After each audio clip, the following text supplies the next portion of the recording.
নমস্কার বন্ধুরা, মল্লিকা হোম কিচেনে আপনাদেরকে স্বাগত। আজ আমি দেখাবো ঢেঁড়সের ঝাল, একদম কম মশলা দিয়ে এই ঢেঁড়সের এই রেসিপিটি করে দেখাবো। এর জন্য এখানে আমি নিয়ে নেব একদম কচি কচি ঢেঁড়স। এরপরে এই ঢেঁড়সগুলো আমি কেটে নেব।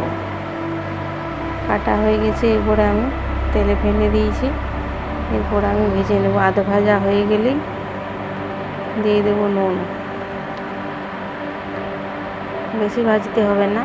দিয়ে দেবো টমেটো কুচি, দিয়ে দেবো চেরা কাঁচা লঙ্কা কুচি, এরপরে একটু হলুদ গুঁড়ো আর দিয়ে দেবো একটু জিরে গুঁড়ো।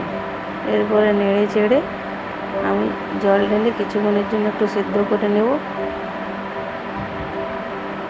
কিছুক্ষণ পর দেখুন আমার ঢেঁড়সের এই ঝাল একদম রেডি। খুব সুন্দর, কম মশলা, একদম গরম ভাতের সাথে খেতে খুব ভালো লাগবে।